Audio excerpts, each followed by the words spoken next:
सिंह, चूंकि कल आप लोगों ने पीडीपी के साथ गठबंधन किया था, वो सबने इसलिए कांग्रेस पार्टी का स्टैंड है कि नेशनल कॉन्फ्रेंस के साथ गठबंधन में क्या दिक्कत है भाई? जी, हमारे गठबंधन का एक लाइन ऑफ एक्शन था, एक एजेंडा था, वो उसमें धारा 370-35 से हमने बड़ा स्पष्टता से लिखा था कि हटाई जाएगी।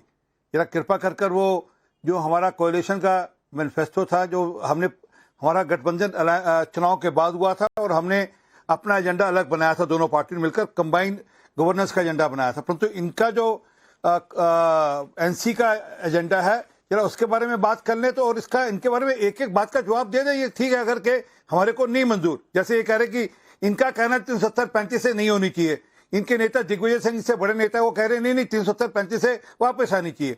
ये स्पष्ट कर दें, ये कश्मीर का आखिरी झंडा है। ये मेरे पास एक सोवेनियर की तरह रखा हुआ है, वहाँ के तब के स्पीकर ने मेरे को भेंट किया था, मैंने जो कश्मीर के लिए काम किया उसके लिए। आप चाहते हैं कि कश्मीर में एक और झंडा और भारत का झंडा अलग हो, कश्मीर में भारत के झंडा की जगह कश्मीर का झंडा लहराया जाए, ये स्पष्ट कर दें। ये स्पष्ट कर दें कि 370-35 के बारे में कांग्रेस पार्टी का, इनका नहीं। ये कांग्रेस के प्रवक्ता के नाते बोले कि कांग्रेस के, मैं प्रवक्ता के नाते से कह रहा हूं कि कांग्रेस पार्टी का ये स्टैंड है। पाकिस्तान कांग्रेस का उनके मैनिफेस्टो में लिखा गया कि डायलॉग विद पाकिस्तान से बातचीत का सिलसिला खोलना चाहिए, वो स्पष्ट करें। वो कह रहे हैं पाकिस्तान के साथ ट्रेड का रास्ता खोलना चाहिए, जिस रास्ते से टेररिस्ट आएंगे वो जरा स्पष्ट करें। वो कह रहे हैं कि आतंकवादियों के बच्चों को नौकरियां देंगे, ये उनके एजेंडा में है, मैनिफेस्टो में है। तो ये स्पष्ट कर दें कि आतंकवादियों के बच्चों को नौकरियां या उनके परिवारजनों को नौकरियां देंगे।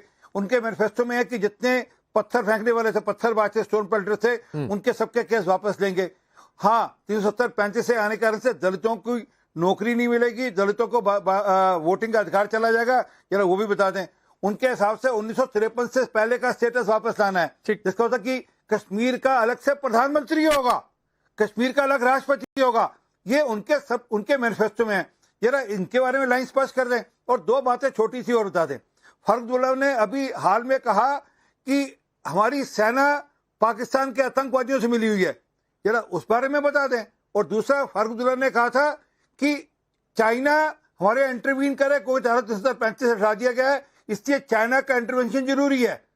शायद इसलिए मैं इनको माफ कर सकता हूँ कि इनकी पार्टी के लाइन में यही है। आपने कई सारी बातें कही, मुझे दोहराने की जरूरत नहीं है। वरुण पुरोहित एक एक करके जवाब दीजिए। नहीं, एक सेकंड दे दीजिए, एक सेकंड दे दीजिए, एक सेकंड। तो कम्युनिस्ट पार्टी ऑफ चाइना के साथ इन्होंने करारनामा किया हुआ है, राहुल गांधी ने, और उधर से फारूक अब्दुल्ला भी कहते हैं कि चाइना की इंटरवेंशन की जरूरत है। तो बता दे कि क्या स्टेटस है। दोनों आपस में मिलजुल कर काम कर रहे हैं चाइना के कहने पर, यहाँ कुछ अलग कोई खिचड़ी पका रहे हैं। ठीक है वरुण पुरोहित। राकेश जी, चाइना की बार बार बात करते हैं। मैंने कितना टाइम हो गया, कितने समय डिबेटों में कहा, ये बात करते हैं कि एग्रीमेंट कौन सा कर लिया। आप तो ये बताओ कि चाइना से ट्रेड डेफिसिट कितना है भारत का? झूला तो आप झूल रहे थे, गोलगप्पे आप खा रहे थे, बढ़ाए जा रहे हो व्यापार। चाइना सबसे बड़ा दुश्मन है भारत का, क्यों बढ़ा रहे हो व्यापार? क्यों नहीं बंद कर देते हो व्यापार चाइना से? आप वो तो आप नहीं बोलोगे उस पर एक बार भी। अगर अरबों रुपए का घाटा अगर चाइना से हम खा रहे हैं और चाइना हमारे साथ दुश्मनी रखता है, नहीं आप क्यों नहीं बंद कर देते हो? क्यों नहीं ट्रेड बंद करते हो चाइना के साथ? इतने राष्ट्रभक्त हो तो बंद कर दो चाइना से ट्रेड, चाइना के साथ झूला बंद करो। क्या कहना है आपका? नहीं, क्यों नहीं बंद कर रहे हो आप? ट्रेड डेफिसिट क्यों बढ़ता जा रहा है चाइना से? झूला नहीं झूल रहा, परंतु चाइना के साथ जम्मू कश्मीर में आकर इंटरवीन करने के लिए बुलावा देना गलत है। ट्रेड डेफिसिट बढ़ाते जा रहे हो, देश सब समझता है, हर उसको जवाब दे दो। और देश परेशान है महंगाई बेरोजगारी से। राहुल गांधी ने नेशनल कॉन्फ्रेंस ने साइन कर रखा है, आप चुनाव क्यों आ रहे हैं अभी? कांग्रेस के मैनिफेस्टो पे बात करते रहे मोदी जी, उसके बारे में मैनिफेस्टो पे बात करो। आप ये मिली जुली क्या खिचड़ी पकड़ी है चाइना के साथ राहुल गांधी? आपका क्या मैनिफेस्टो है, उस पे बात करो। 10 साल से सरकार में आप हो, 10 साल से कौन है सरकार में? मैं बीच में आता हूं वरुण पुरोहित जी, सर मैं बीच में आता हूं। एक मिनट आरपी सिंह प्लीज, मैं बीच में आ रहा हूं। वरुण पुरोहित जी, मैं इस सवाल को और सिंप्लीफाई करता हूं। एक minute RP Singh please. Farooq Abdullah कहते हैं कश्मीर में किलिंग रोकनी है तो पाकिस्तान से बातचीत करिए। क्या राहुल गांधी का स्टैंड है इस पर? चीन को भी बीच में लाते हैं कि फिर तो हम चीन तक जाएंगे, इस पर राहुल गांधी का क्या स्टैंड है? क्या कहा? देखो, इट्स टू अर्ली। हमारा मैनिफेस्टो आने दो, उसमें आपको लगता है कोई गलती है तो मैं खुल के जवाब दूंगा। नहीं वरुण पुरोहित, देश के लिए स्टैंड लेने में टू अर्ली क्या होता है? वैसा तो ये कर रहे हैं। अरे वरुण पुरोहित जी, देश के लिए स्टैंड लेने में टू अर्ली क्या होता है? 370 इस देश में एक ही झंडा, एक ही विधान चलेगा, तिरंगे के अलावा कोई झंडा कबूल नहीं है। ये कहने में आपको मैनिफेस्टो आने का इंतजार करना पड़ रहा है सर। तिरंगा की,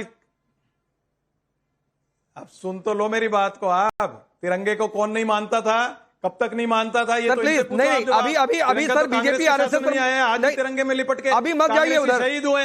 मैं जो पूछ रहा हूं मुझे उसका जवाब चाहिए।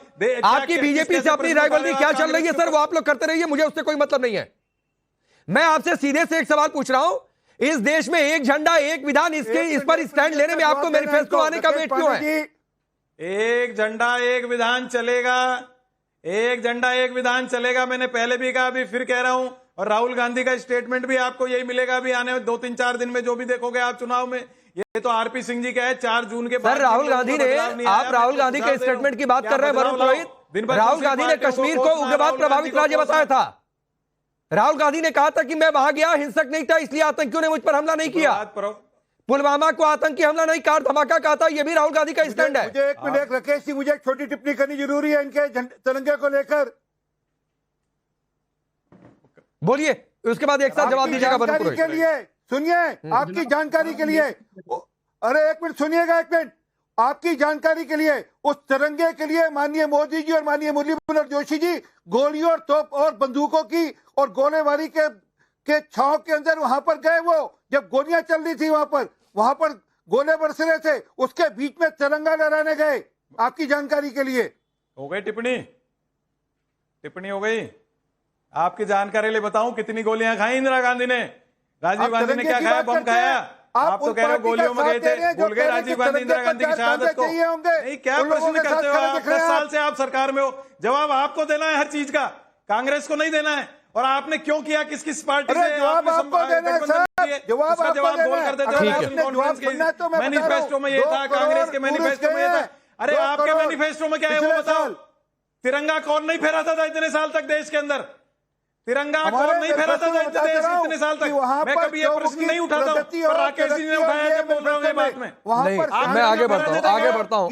सलमान सागर जी रुकिए। नेशनल कॉन्फ्रेंस से, अरे रुकिए भाई, नेशनल कॉन्फ्रेंस से सलमान सागर भी जुड़े हुए हैं। और वरुण पुरोहित जी, ये सिर्फ कहकर सर आपसे आगे बढ़ रहा हूं, आप बार बार कह रहे हैं मैनिफेस्टो आने दीजिए, मैनिफेस्टो आने दीजिए, मैनिफेस्टो आने दीजिए। सर इस देश में तिरंगा ही सिर्फ रहेगा झंडे के तौर पर। यह कहने के लिए मैनिफेस्टो आने का वेट नहीं करना चाहिए। एक ही विधान रहेगा, वो भारत का संविधान है, कॉन्स्टिट्यूशन ऑफ इंडिया। यह कहने के लिए मैनिफेस्टो आने का वेट नहीं करना चाहिए सर। कांग्रेस के और ये सिर्फ आपकी बात नहीं है, इस देश की किसी भी पार्टी को वेट नहीं करना चाहिए। हमको कहने और अगर आप करते हैं तो सर ये सवाल उठेगा फिर इस पर। कॉन्स्टिट्यूशन कब आया? कांग्रेस के राज में आया। बीजेपी का क्या रोल है कॉन्स्टिट्यूशन में? बीजेपी का क्या रोल है? तिरंगे में क्या रोल है? क्यों रोल है? आप उनका क्या रोल है, आपका क्या रोल रहा, अब क्या रोल है, मैं इस पर अभी नहीं जाना चाहता हूं सर, प्लीज। अभी ये डिबेट का विषय नहीं है। अभी